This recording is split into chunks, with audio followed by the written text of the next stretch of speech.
अपनी विरासत का सम्मान करते हुए एक नई ऊर्जा से आगे बढ़ने का कार्य कर रहा है। उन स्थितियों में बहुत सारे लोगों को ये अच्छा नहीं लगता। भारत की प्रगति, भारत की समृद्धि, वैश्विक मंच पर भारत जिस एक नए अवतार के रूप में जाना जा रहा है, जहां पूरा देश आज गौरव की अनुभूति कर रहा है कि आजादी के अमृत महोत्सव के बाद अमृत काल में नई उपलब्धियों के साथ भारत दुनिया के अंदर जाना जा रहा है। इन उपलब्धियों को कहीं न कहीं कमजोर करने के लिए उनके द्वारा भारत, भारतीयता, भारत की सनातन परंपरा पर उंगली उठाने का प्रयास हो रहा है, विरासत को अपमानित करने का प्रयास हो रहा है, विरासत के प्रति समाज की दृष्टि को कमतर करने का कुत्सित प्रयास हो रहा है। लेकिन इनसे सब भूल गए कि जो सनातन नहीं मिटा था, रावण के अहंकार से जो सनातन नहीं टिका था, कंस के हुंकार से जो सनातन नहीं मिटा था, बाबर और औरंगजेब के अत्याचार से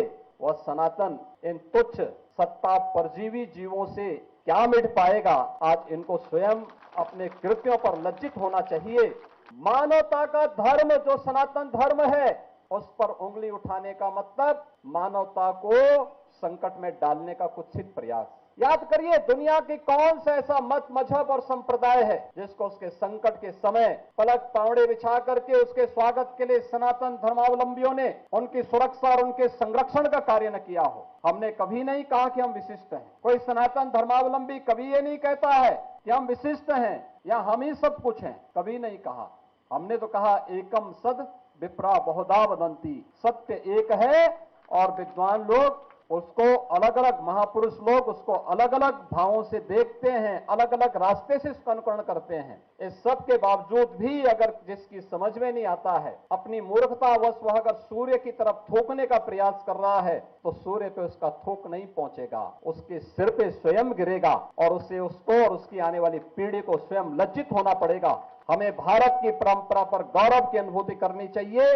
दुनिया को मानवीय कल्याण के मार्ग पर चलने वाली, प्रेरणा देने वाले सनातन धर्म की परंपरा पर गौरव की अनुभूति करनी चाहिए। ये भारत की राष्ट्रीयता का प्रतीक है, भारत को एक नई प्रेरणा देने का माध्यम है, दुनिया के अंदर मानवता के कल्याण का मार्ग प्रशस्त करने वाला माध्यम बनता है। और यही कारण है कि आजादी के अमृत महोत्सव के उपरांत अमृत काल के प्रथम वर्ष में जब भारत दुनिया का G20 के देशों का प्रतिनिधित्व प्रधानमंत्री मोदी जी के नेतृत्व में कर रहा है, तो भारत ने G20 का थीम भी दिया वसुधैव कुटुंबकम का।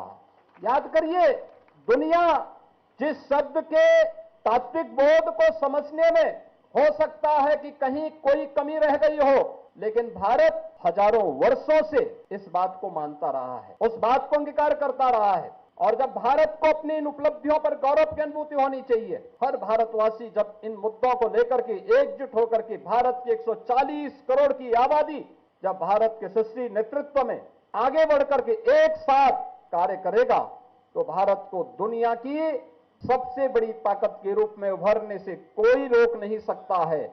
लेकिन जो लोग भारत की प्रगति और भारत की समृद्धि जिनको अच्छा नहीं लगता, वे लोग कुछ न कुछ व्यवधान पैदा करने का प्रयास करेंगे। हम लोगों को इनकी परवाह के बगैर अपने पथ पर अग्रसर होना होगा, क्योंकि एक काल में नहीं हुआ, हर काल में सत्य को झुठलाने का प्रयास हुआ है। क्या रावण ने झुठलाने का प्रयास नहीं किया था? क्या उससे पहले हिरण्यकश्यप ने ईश्वर की और सनातन धर्म की अवमानना करने का प्रयास नहीं किया था? क्या कंस ने ईश्वरीय सत्ता को चुनौती नहीं दी थी? और ईश्वरीय सत्ता को चुनौती देने वाले आज क्या कर रहे हैं, उनकी स्थिति क्या है? सब कुछ मिट गया, कुछ नहीं बचा है। लेकिन ईश्वर जैसे सत्य है, शाश्वत है, ऐसे सनातन धर्म भी सत्य है, शाश्वत है।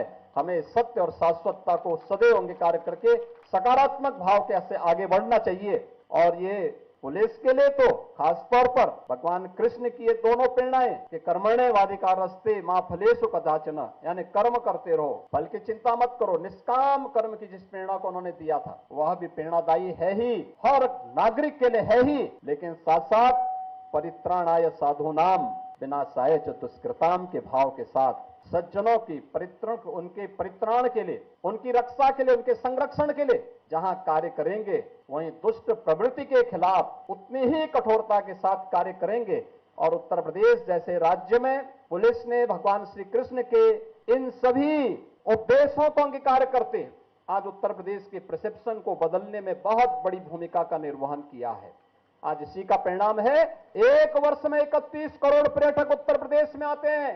देश के सबसे बड़े इन्वेस्टमेंट के डेस्टिनेशन के रूप में उत्तर प्रदेश आज देश के अंदर उभरता है और उत्तर प्रदेश के बारे में लोगों की धारणा बदल चुकी है।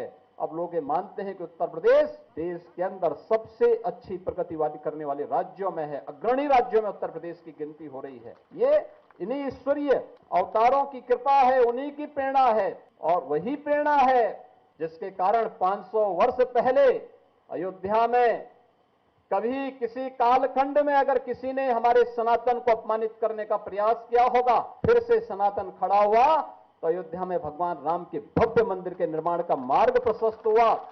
तो काशी में काशी विश्वनाथ धाम पूरी दुनिया को अपनी ओर आकर्षित कर रहा है। आज श्री कृष्ण जन्माष्टमी है। हम सब भगवान श्री कृष्ण के इन भावों को अंगीकार करें, सकारात्मक रूप से आगे बढ़ें।